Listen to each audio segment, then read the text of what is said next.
Hello बच्चों, कैसे हैं आप सब।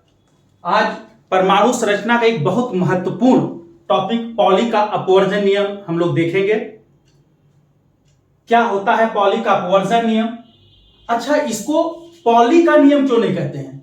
क्यों बीच में एक अपवर्जन एक्सक्लूजन का क्या मतलब होता है?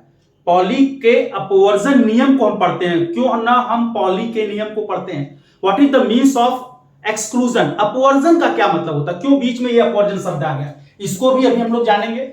तो पहले हम लोग जाने कि पॉली का अपवर्जन नियम होता क्या है।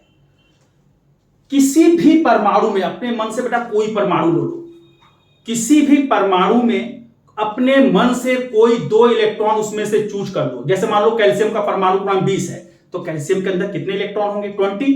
इसमें से कोई भी आप दो इलेक्ट्रॉन ले लीजिए, पहला दूसरा ले लो, पहला 20वां ले लो, और उन दोनों इलेक्ट्रॉनों के लिए आप चारों क्वांटम संख्याओं के मान को निर्धारित करें।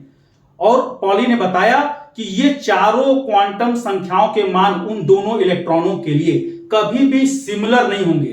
अगर तीन क्वांटम संख्याओं के मान सेम हो गए दोनों इलेक्ट्रॉनों के लिए, तो चौथी क्वांटम संख्या का मान निश्चित तौर पर क्या होगा?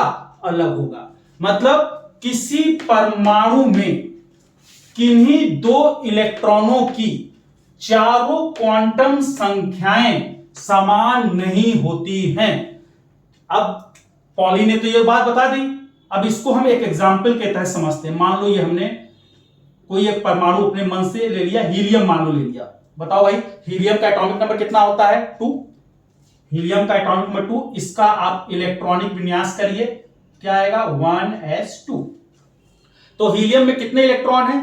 2। एटॉमिक नंबर हीलियम का 2, हीलियम के अंदर 2 इलेक्ट्रॉन्स है। हमने इसका इलेक्ट्रॉनिक विन्यास किया 1s2। अब ये जो दो इलेक्ट्रॉन, इसमें से हम एक को फर्स्ट इलेक्ट्रॉन कह लेते हैं और एक को हम सेकेंड इलेक्ट्रॉन कह देते हैं। क्लियर? पॉली ने कहा था किसी परमाणु में किन्हीं दो इलेक्ट्रॉनों की चारों क्वांटम संख्याओं के मान समान नहीं होते हैं। इसको हम लोग देखने जा रहे हैं उदाहरण से।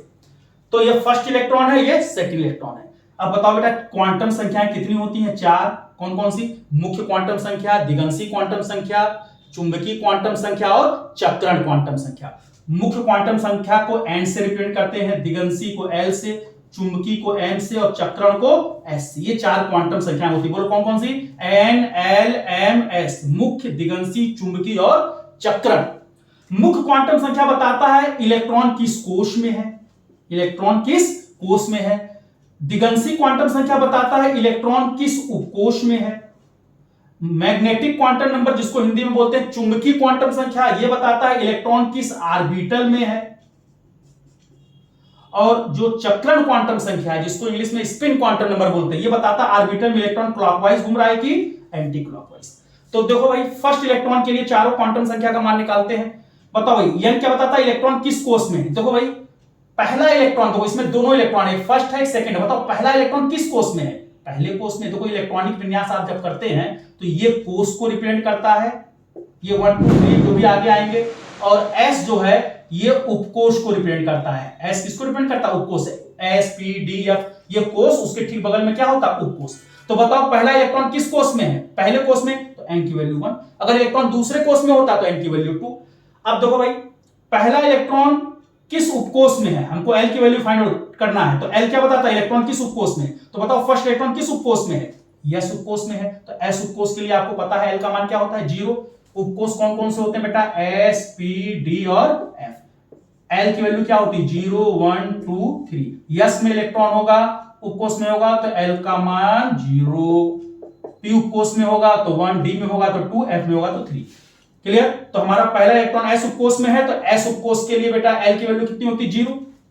m बताता है ऑर्बिटल। दिक्कत लड़कों को m की वैल्यू निकालने में होती है। तो बताओ भाई, s उपकोष में कितने ऑर्बिटल होते हैं? 1। तो बताओ भाई, तुरंत आप यहां पर एक ऑर्बिटल बना लीजिए और ये दोनों इलेक्ट्रॉन को क्या कर लीजिए? भरिए इसमें, एक क्लॉकवाइज और एक एंटी क्लॉकवाइज। अब देखो भाई, अगर l की वैल्यू 0 है तो m की वैल्यू भी क्या होती है? 0। L की वैल्यू अगर 0 है तो m की वैल्यू 0 होगी, क्योंकि m की वैल्यू किस पर निर्भर करती है? L पर। L 0 तो m 0। s बताता है इलेक्ट्रॉन ऑर्बिटल में किस तरह से घूम रहा है। बताओ भाई, s में जो एक ऑर्बिटल है, ये पहला इलेक्ट्रॉन, ये दूसरा इलेक्ट्रॉन। तो अगर इलेक्ट्रॉन क्लॉकवाइज घूमेगा तो s की वैल्यू +½ एंटी क्लॉकवाइज घूमेगा तो -½ तो यहां पर इलेक्ट्रॉन, पहला इलेक्ट्रॉन बोलो भाई कैसे मूव कर रहा है? कैसे घूम रहा है, क्लॉकवाइज, तो s की वैल्यू क्या हुई, प्लस हाफ।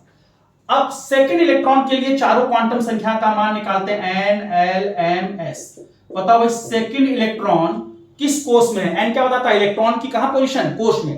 तो बताओ भाई सेकेंड इलेक्ट्रॉन किस कोष में, पहले में, तो n की वैल्यू 1। सेकेंड इलेक्ट्रॉन किस उपकोष में है, बोलो s में, तो s के लिए l की वैल्यू क्या होगी, 0। l 0 है तो m 0 होगी। ठीक, s बताता है ऑर्बिटल में इलेक्ट्रॉन के घूमने की दिशा।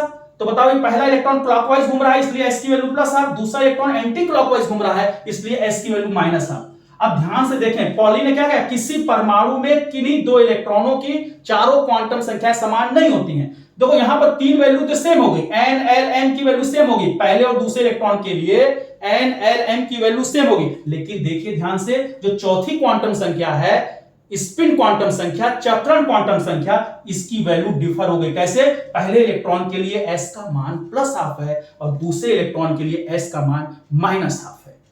क्लियर हो गया, मतलब चारों क्वांटम संख्याएं किसी भी परमाणु में किन्हीं दो इलेक्ट्रॉनों के लिए कभी भी समान नहीं हो सकती। आइए एक एग्जांपल और ले लेते हैं, अपने मन से आप कोई भी एटम ले ले। देखिए हम इसकी जगह आप ले लेते हैं नाइट्रोजन, कोई जरूरी अपने मन से आप कोई भी एग्जांपल ले सकते हैं। एक और एग्जांपल बता दे रहा हूं तो जिससे पूरी तरह से आप पॉली का अपवर्जन नियम समझ जाएंगे। देखिए भाई नाइट्रोजन का एटॉमिक नंबर कितना होता है, 7। पहले आप इसका इलेक्ट्रॉनिक विन्यास कर लीजिए, 1s2 2s2 2p3। अब इसमें से आप कोई भी इलेक्ट्रॉन ले लीजिए, हम दूसरा इलेक्ट्रॉन ले लेते हैं और एक सातवां इलेक्ट्रॉन ले लेते हैं और चारों क्वांटम संख्याओं के मान को निकालें, चारों क्वांटम संख्याओं के मान को निकालें, n l m और s। n क्या बताता है इलेक्ट्रॉन किस कोष में है, किस इलेक्ट्रॉन के लिए बात करना है, सेकंड। बताओ भाई सेकंड इलेक्ट्रॉन किस कोष में है, फर्स्ट, n की वैल्यू 1। l क्या बताता है उपकोष, बताओ भाई सेकंड इलेक्ट्रॉन, फर्स्ट सेकंड, ये सेकंड इलेक्ट्रॉन इसी में है ना, सेकंड इलेक्ट्रॉन किस उपकोष में, s में, तो s के लिए l की वैल्यू क्या होती है, 0। m ऑर्बिटल, तो तुरंत आप ऑर्बिटल बनाइए। s में एक ऑर्बिटल होता है, आपको पता है s में नंबर ऑफ ऑर्बिटल कितने होते हैं, एक, p में 3 होते हैं, d में 5 होते हैं, f में 7 ऑर्बिटल होते हैं। तो हमने एक ऑर्बिटल बना लिया और ये दोनों इलेक्ट्रॉन आप भरिए, एक क्लॉकवाइज और एक एंटी क्लॉकवाइज। अगर l की वैल्यू 0 है तो m की वैल्यू 0। दूसरा इलेक्ट्रॉन क्या है, ये पहला इलेक्ट्रॉन है, ये दूसरा है, दूसरा इलेक्ट्रॉन नीचे की तरफ है, एंटी क्लॉकवाइज रोटेट कर रहा है इसलिए s की वैल्यू माइनस हाफ। अब हम बात करते हैं सातवें इलेक्ट्रॉन के लिए। सातवां इलेक्ट्रॉन देखिए कहां पर, 2 4 3 7 यहां पर है। सातवां इलेक्ट्रॉन किस कोष में है, दूसरे। देखो ये सातवां इलेक्ट्रॉन इसी में होगा ना बेटा, किस कोष में है, दूसरे, तो n की वैल्यू 2 हो जाएगी। सातवां इलेक्ट्रॉन किस उपकोष में है, p उपकोष में है, ये कोष होता है, ये उपकोष होता है, और p उपकोष के लिए बेटा l की वैल्यू कितनी होती है, 1। अब m बताता है इलेक्ट्रॉन किस ऑर्बिटल में है, तो हर एक उपकोष के ऑर्बिटल होते हैं। s के अंदर एक ऑर्बिटल होता है, p में कितने ऑर्बिटल, 3, और d में 5, f में 7। तो ऑर्बिटल अब बना लीजिए, p में 3 ऑर्बिटल होते हैं, अब 3 ऑर्बिटल बना लीजिए और इन तीनों इलेक्ट्रॉन को हुंड के नियम से भरिए, पहले एक एक भरिए। अब 3 ऑर्बिटल अगर है तो 3 वैल्यू होगी, 3 वैल्यू कौन सी होगी, l का मान अगर 1 है तो m का मान क्या होगा, -1 0 +1, नेगेटिव से पॉजिटिव तक इंक्लूडिंग 0। तो आपका भैया सातवां इलेक्ट्रॉन किस ऑर्बिटल में, देखिए 2 2 4 5 6 7 यहां पर है, तो m की वैल्यू क्या हो जाएगी, +1। सेवेंथ इलेक्ट्रॉन के लिए जो n की वैल्यू होगी वो +1 होगी। और सातवां इलेक्ट्रॉन ऊपर है कि नीचे है, ऊपर है मतलब क्लॉकवाइज मूव कर रहा है, तो s की वैल्यू क्या होगी, +1। देखो भैया चारों क्वांटम संख्याओं के मान समान नहीं ना है, यहाँ पर n की वैल्यू 1 0 0 -1, यहाँ पे 2 1 +1 और +1/2। क्लियर। अब एक चलते चलते आपको अपवर्जन का अर्थ बता देते हैं।